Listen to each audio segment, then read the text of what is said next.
been wonderful. Thanks so much for coming out. Good night.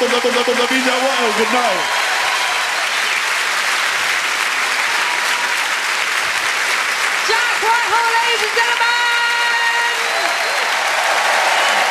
Are you ready for our next act?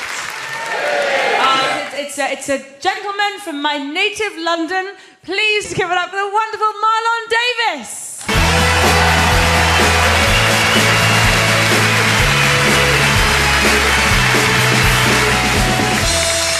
Hello! Hi, I know what you lot are thinking, not another female South African runner.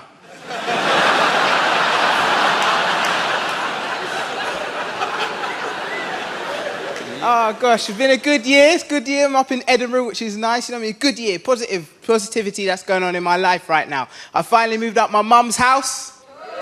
Thank you. I now live with my dad. I live in Dad's house, and Dad's house is rubbish. It's got nothing there. Mum's house is nice because it has stuff like electricity. It's nice. Dad ain't got that in his house at all. He's got a toilet, but he's got no tissue. He's got a remote control, but no telly. He's got a fridge, but there's nothing in the fridge. You open up in Mum's house, you see food there. You want to do a dance. It's nice. You open up the fridge in my dad's, all you see is cheese and a tennis racket.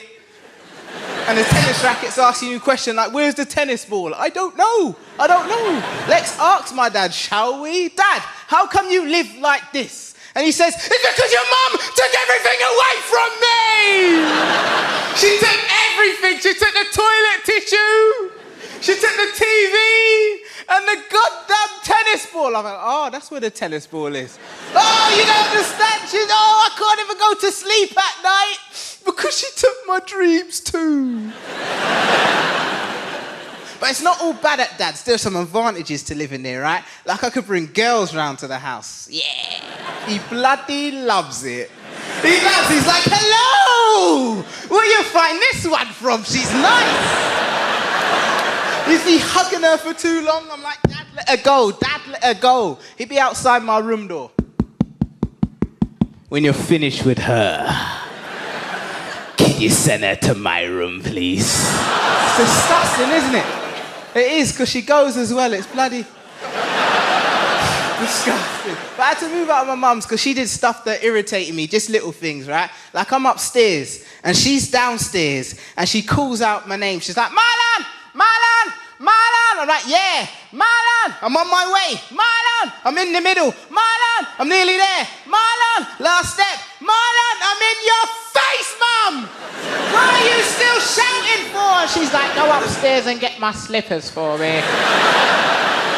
Yeah, I'm a father now. I've got a son. I've got a little boy.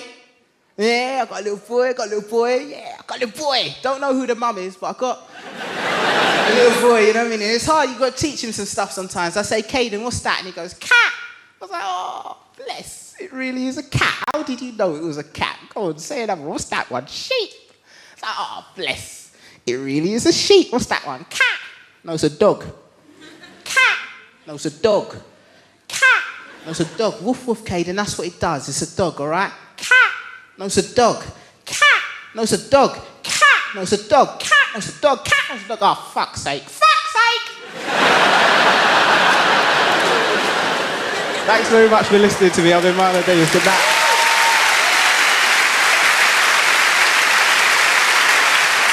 Marlon Davis, ladies and gentlemen.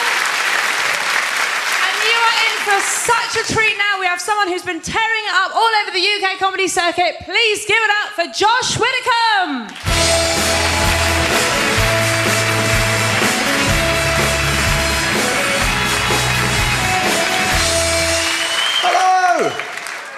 Are we well? Yes, I'm loving being in Edinburgh. But I enjoy travelling around with comedy. I go to a lot of touristy things during the day. I went to Madame Tussauds recently. I don't know if you've been to this wax apocalypse. I didn't realise they had a waxwork at Madame Tussauds of Adolf Hitler. I was shocked by it. I turned to my tour guide. I was like, is that Hitler? I wanted to check it wasn't Chaplin to try it out for myself.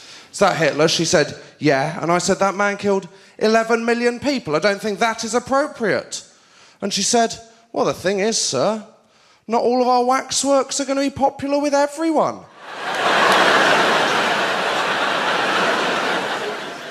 For instance, I don't like Sting. I said I think they've committed very different crimes, if I am honest with you. I mean, I'm not a huge fan of the police either, but I do prefer them to the Nazis. My understanding of Madame Tussauds, correct me if I'm wrong, is you get popular, they make a waxwork of you. You get unpopular, they melt it down. How unpopular does Hitler need to get to have his waxwork melted down? Spare a thought for Annika Rice. One bad series to challenge Annika, she was a set of candles. How much do you feel? If you do go, right, little tip. Do not get the guided tour. Because in a museum of lookalikes, a guided tour, utterly pointless. All they can do is point and name. That's all they've got. We were walking around at one point. She went, this one here is Jack the Ripper. I said, Jack the Ripper? A man primarily famous for never being seen or recognised? I mean, I'm not saying that doesn't look like Jack the Ripper. I wouldn't know. What I'm saying is if it does, perhaps what he was showing shouldn't be disinterested tourists, but the police. She said, we've already established this. I'm not a fan of the police. I said, not that police. It's difficult. You get invited to these weird things. I got invited recently to a traffic lights party. If you don't know what one of these is, what it is the bleakest thing humanity has ever invented. It's a party for single people, right? And what you do is you go wearing the colour of a traffic, depending on your availability for Congress with a stranger. So wear red if you're not available, orange if it's a maybe, and green if you have absolutely no self-respect at all. I mean, I didn't go because I'm a driver. I know how traffic lights work. I know how that party's going to end. It's going to end with one girl stood in green and then a queue of men with me at the back slowly edging forward going, please still be green when I get there, please still be green when I get there. You're not even safe if you wear orange, because I've driven with a lot of people that when they see orange they go, well, that's essentially green if I go out fast enough, isn't it? So... You have been lovely. My name's Josh Widdicombe. Thank you very much. Cheers.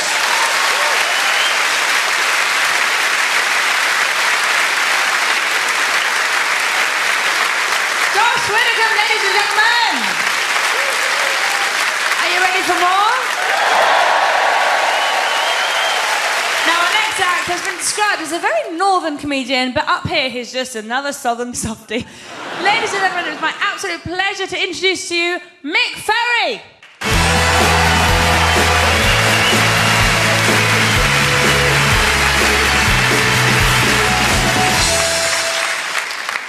How you doing? Yeah, a bit of eye candy for the ladies now. Yeah, take it in. Yeah, I've been people. Apparently, I'm officially the only pregnant male working in the Fringe, and I've had to listen to a lot of fat stuff. Any other fatties? I'll point you out if I have to. Yeah, well done. Yeah, you're not messing around. You're like me, mate. Dead before you're 50. I'm on a diet. Anybody on a diet? I'm on a points-based diet. Brilliant. Do it. Points-based diet. You wake up in the morning, you go, if I have a slice of toast and a yoghurt, I've got 1, 2, 3, 4. I can get drunk. That's what I've been doing every night. I think I'm losing weight. I'm just getting a bigger beer belly. Hey, it's a great diet. It's a great diet. One of the things as well, what's made it awkward as well, dieting, is supermarkets don't make it easier anymore for you. Do you know why? Because, especially in a diet, because every supermarket's got a rotisserie. There was a time when you went to a supermarket, you got your food, you took it home, you prepared it. They've taken that out of the equation now.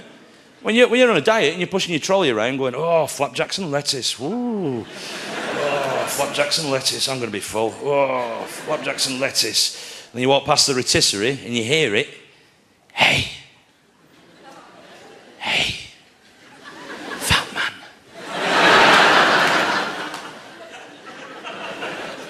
Yes, you. Come and have a look. Look what I've done for you. Chickens. 3 different sizes. Chicken legs. Chicken thighs. Half chickens.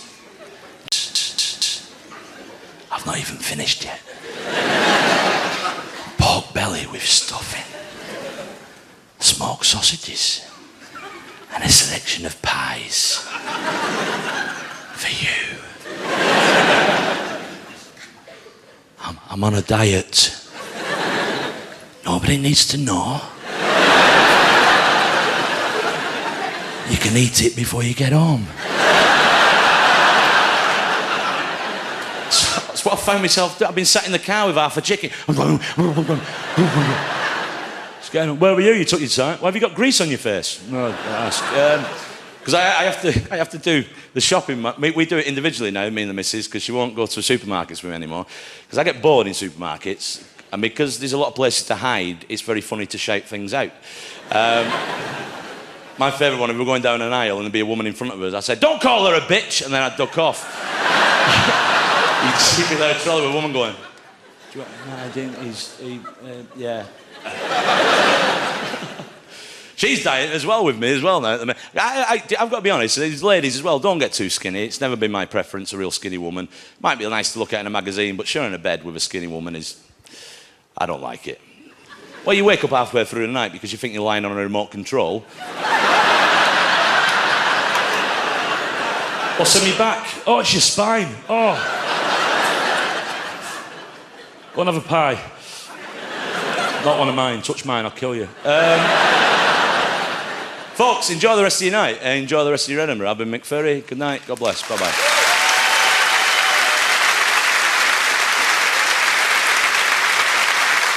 Mick Ferry, ladies and gentlemen.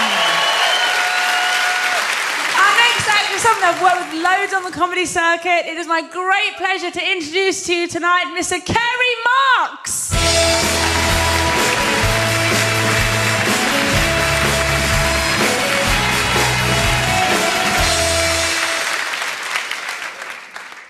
I was walking through London, there was a preacher who was stood outside a bank and he had a T-shirt on that said, "Jesus saves," and he looked like a weird advert for the bank. If I were the bank manager, I would have sent out a member of staff to stand next to him in a T-shirt that said, "With us." And he was yelling down the street, "Climate change, God's angry, we're all gonna die." And he came up to me and he said, "Are you concerned about climate change?" And I said, "Yes, I am, but I'm a good person, I got a bag for life." Some of you might call it reusing bags, but in Britain we call it a bag for life. How many of you got a bag for life? Because we're good people. The one problem with the bag for life, I've discovered, is it doesn't appear in your hand when it's convenient to go shopping. Every time I think I'll get one more bag for life, and I'll definitely reuse this one. But no, it goes in the bag for life drawer with all the other bags for life. They're overflowing over the kitchen floor. You can't throw them away, can you? It's a bag for life, for heaven's sake. You've got to wait till someone dies. What a strange age we're in. You've got to watch your carbon footprint. Have you seen what clowns do? It's evil. I've seen them doing it. Clowns, rather than expel their CO2 into the atmosphere and take responsibility for it, no. They blow it into a balloon, make it into a little animal, and they give it to children. Children walking around with bubbles of deadly gas and their balloons burst, and children's carbon footprints are really high now because of bleeding clouds. And cows are murdering us all with their farting. It's true, cow farting, major contributory factor. So now the scientists have come up with a suppository to give cows to stop them farting. And that's the age we're all now living in. You're now a good person if you fist a cow's arse. For the planet. You can't put your willy in a cow. That's wrong. You can fist his arse. That's good. I know I'm on dodgy territory here. A man interrupted me a few days ago and he said, "It's not fisting, I'm a farmer, and you just put your arm in once and then you take it out again." And I'm like, yeah, well, that's how it starts. So this preacher said to me, "Are you worried about climate change?" And I said, "Yes, but I've got a bag for life, and whenever I can, I punch a clown and fist a cow." Make sure you get it the right way round, by the way. If you punch the cow and fist the clown, you achieve nothing for the planet. And frankly, you feel demeaned. You've probably ruined a children's party for no benefit to anyone. There's no getting out of that, not unless you're a damn good puppeteer. Have a great night. Thank you very much.